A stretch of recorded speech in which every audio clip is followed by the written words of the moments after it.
and Sean is actually working on a play that I think is about the king, like maybe the King of Legs, the poem we just read, might be like the last movement of it. The one, the electrocution one. Oh, yeah, shit. I think eventually he becomes this. Yeah. That's not helpful for anyone else, but Sean needs to No, hear that's it. a great note.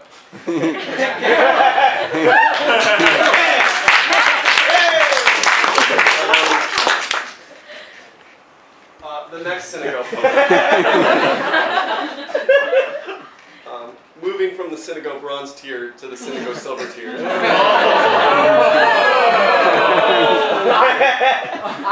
I just shed a synagogue tear.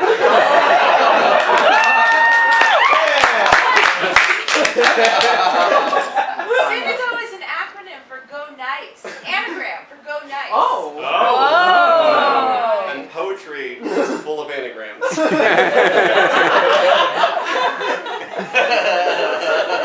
also an Margot Lurie, everybody. Okay. Now I'm going to introduce Andrew Kahn. What? I said synagogue is also an anagram for gynecologist. Okay, I'm restoring order. Andrew Kahn's work pitches his family, his favorite restaurants, his pharmaceuticals into his fever. Andrew relentlessly seeks significance and always finds it, sometimes at great cost to himself. This poetry makes the speech of the home the speech of the precipice. Every calamity is lovingly couched and finds its home in luminous joy. There's a poem in which Andrew, I don't know if he's reading it tonight, but there's a poem in which Andrew makes his home under a question mark, cramped and stooped. My favorite poetry is full of wonder. Andrew's poetry is not only full of wonder, but full of the costs of the wonder.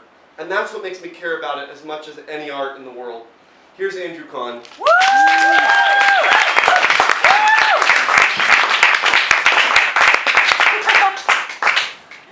Thanks, man. It was a great cost. I paid Max $30 to be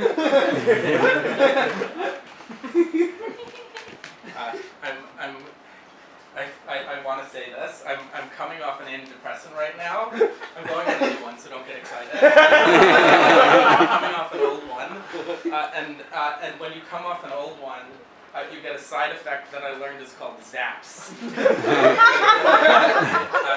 And when you get zapped, the world does a trick, and you feel like you're going to fall over.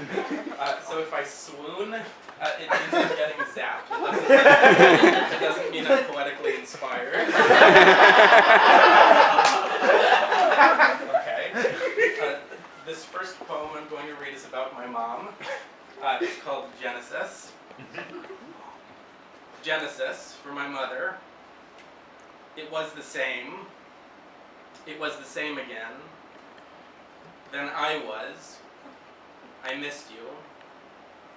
The women would return me to you like a ceremonial knife. Some of them wanted me.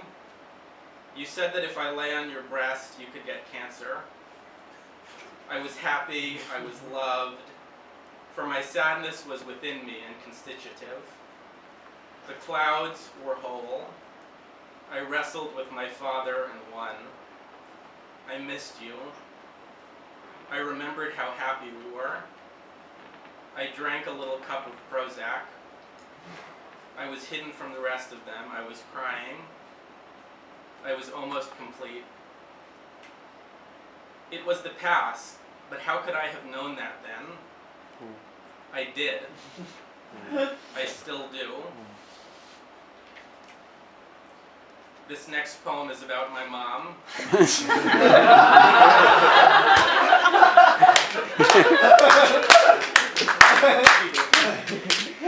school.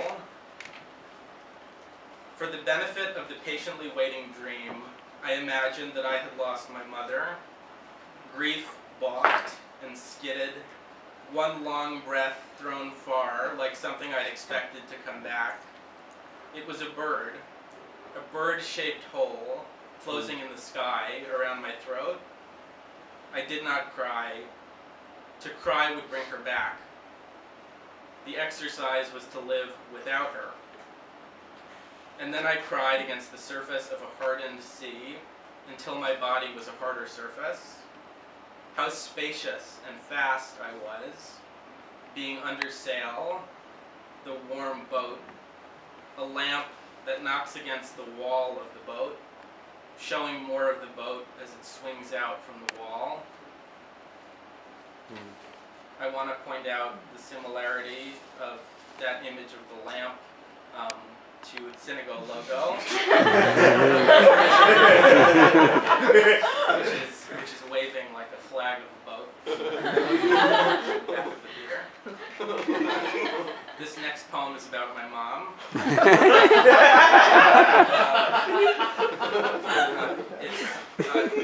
It's called Mom.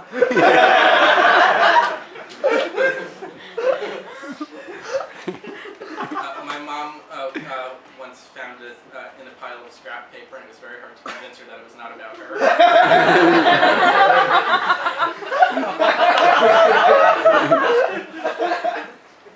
When I hit my head on the corner of the dresser door, I thought immediately about my mother, and how she would not have helped me, or would still think what a great mother she is, but how if she burned herself in my presence on a bad day, any day, she would say, "Look what you've made me do." And I would say, "It has nothing to do with me. You hurt yourself all the time, and the pain goes away."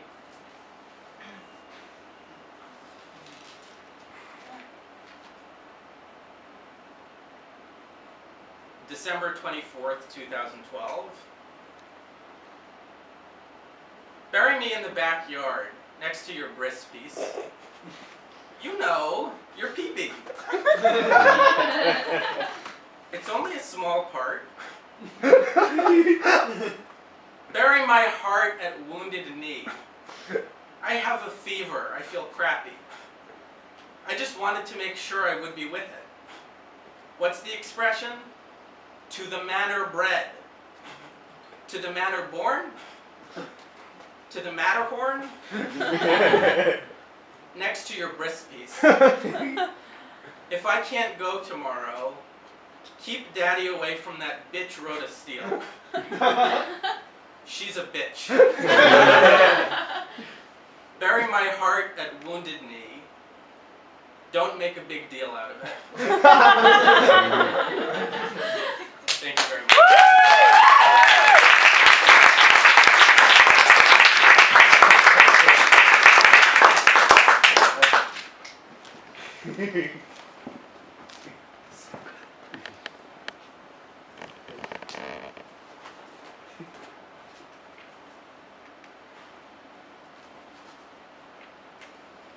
In a couple of the poems you'll hear Will Brewer read tonight, an interjecting voice asks, "What's the last thing you remember?" It asks us of pain, of withdrawal, of fear. After the questions come gorgeous, violent music. Teeth crackle into sparks as your head is blown against a wall. The heart is heaved into your mouth, and away it limps, its old honey leaking from your arm and neck and toe holes, what's left of you that will not rot. Many of these poems focus on the oxycodone addiction ravaging Will's native Appalachia today, in this moment in historical time, which he's going to tell you more about. When the voice asks, "What's the last thing you remember?" the response demands an ethics out of beauty. Opium may kill pain, withdrawal symptoms, and fear, but it also kills the capacity to make new memories, to live. In these poems, the last thing you remember of the pain is realizing I'm still here after the drugs leave. You had almost lost yourself there for a minute in the high. In the land of memory, the speaker uses his imagination, and this is a methadone, a substitute high. Poison blooms into beauty, and beauty corrupts into poison. When you overdose in Will's poems, the tincture that brings you back reanimates your blown-out veins as rash red poppies, even as they're drained of poppy juice. You can't leave these poems unscarred by their imagery, without their voices tunneling into your ear. If you were asked tonight, what's the last thing you remember of pain, of withdrawal, of fear, the answer will come from these poems. Will's poetry is vivid enough to become your memories. And that, I think, is why he's writing and offers a way for his poetry and his imagination to heal